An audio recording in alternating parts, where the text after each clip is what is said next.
আবারও কলকাতার টালিউডে নির্মাতা ও টেকনিশিয়ান দ্বন্দ্ব প্রকাশ্যে এসেছে। পরিচালক ও টেকনিশিয়ানের দ্বন্দ্বে বন্ধ হলো শুটিং। পরিচালক রাহুল মুখোপাধ্যায় কৌশিক গঙ্গোপাধ্যায়ের পর এবার ফেডারেশনের ক্ষোভের মুখে পরিচালক সৃজিত রায়। কয়েকদিনের মধ্যেই নতুন ধারাবাহিকের শুটিং শুরুর কথা ছিল পরিচালক সৃজিত রায়ের। বেশ কয়েক লাখ রুপি দিয়ে সেট তৈরি হওয়ার পরেও থমকে গেল তার মেগা সিরিয়ালের শুটিং। এখানে সৃজিত আজকে যে কটি সিরিয়াল করে তার সঙ্গে কিন্তু 300-400 টেকনিশিয়ান কলাকুশলীরাই জড়িয়ে আছে। তো যে ফেডারেশন বলছেন তারা কলাকুশলীদের কথা ভেবে নাকি তারা এই কর্মবিরতি করছেন বা তারা নাকি আমরা নাকি তাদের বিরুদ্ধে কথা বলেছি, সেই 300-400 লোকের কি হবে? ঠিক, যদি আজকে সৃজিতের বিরুদ্ধে বারবার এরকম জিনিসটা করা হয়, বা আমরা যখন কাজ করি আমাদের ইউনিটে 100 জন 150 জন করে মানুষ কাজ করেন, কখনো 70 কখনো 150। হ্যাঁ, তো আমাদের প্রত্যেকের কাজ যদি বিঘ্ন ঘটানো হয় তাহলে ক্ষতিটা কার হচ্ছে? আজকে যদি এক এক করে এরকম প্রত্যেকের এগেনস্টে এভাবে এই অসহযোগিতা করা হয় তাহলে আস্তে আস্তে কি হবে? আস্তে আস্তে চলিত থাকবে সকলে, দরকার নেই বাবা আমার এখানে কাজ করার। মাননীয় মুখ্যমন্ত্রী বারবার করে বলে দিয়েছেন যে কোনো কর্মবিরতি বা কোনো ব্ল্যাকলিস্টেড বা কোনো রকম কাজ বন্ধ করা যাবে না কোনোভাবেই। তো সেখানে তারপরেও এরা কারা যারা এই ডিসিশনটা নিচ্ছে মাননীয় মুখ্যমন্ত্রীকে অগ্রাহ্য করে, যে কাজ বন্ধ করে দিচ্ছে, কাজ করতে দেবে না, এরকম একটা পরিবেশ তৈরি করছে। আমার মনে হয় যে আমি রিকোয়েস্ট করছি বারবার করে যে মাননীয় মুখ্যমন্ত্রী যে তিনজনকে দায়িত্ব দিয়েছিলেন আমাদের ইন্ডাস্ট্রি, মাননীয় গৌতম ঘোষ ডিরেক্টর, প্রসেনজিৎ চট্টোপাধ্যায় অভিনেতা এবং দেব অধিকারী অভিনেতা, এবং তারা তিনজন মিলে সত্যি সেই সময় সমস্যার সমাধান করেছিলেন। আমি চাইব তারা এসে এই সমস্যাটা সমাধান করবেন আর কি।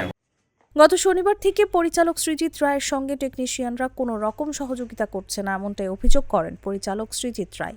কিন্তু টেকনিশিয়ানদের অভিযোগ, পরিচালক সৃজিত রায় ডিরেক্টরস গিল্ড ফেডারেশনের ঝামেলার সময় টেকনিশিয়ান বিরোধী কথা বলেছিলেন। তার করা কিছু মন্তব্য তাদের বিরুদ্ধে, তাই তিনি টেকনিশিয়ানদের কাছে ক্ষমা চাইতে হবে। আশঙ্কা করা হচ্ছে যদি টেকনিশিয়ানদের দাবি না মানা হয় তাহলে বন্ধ হতে পারে কলকাতার টালিউডের সব মেগা সিরিয়ালের শুটিং। কাজ বন্ধ করা যাবে না, কোনো কর্মবিরতি বা কাউকে ব্ল্যাকলিস্টেড করা যাবে না। যা সমস্যা হয় সমাধান করো, কথা বলো, আলোচনা করো।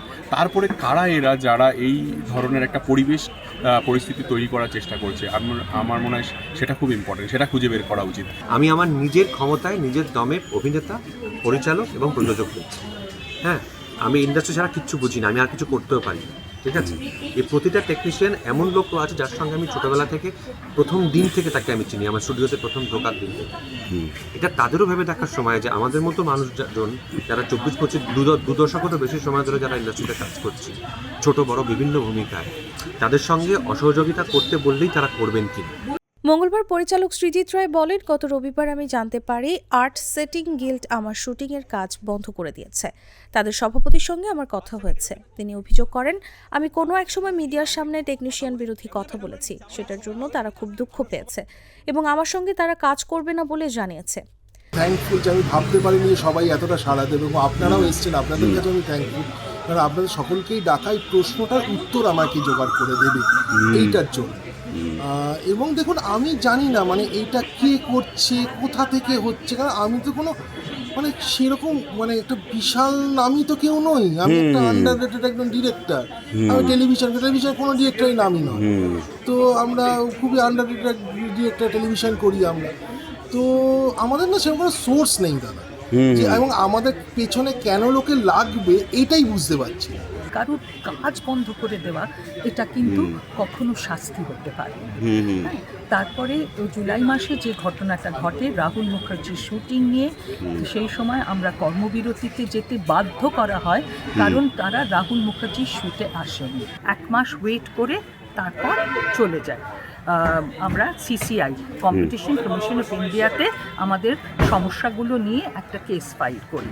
হ্যাঁ, এরপর যেটা হয়, জানুয়ারি মাসের বিগিনিং থেকে আমাদের যেই শ্যুট করতে যাচ্ছে এই ধরনের সমস্যার সৃষ্টি করছে, কারণ ওরা নাকি ব্ল্যাকলিস্ট করেছে কিছু লোককে।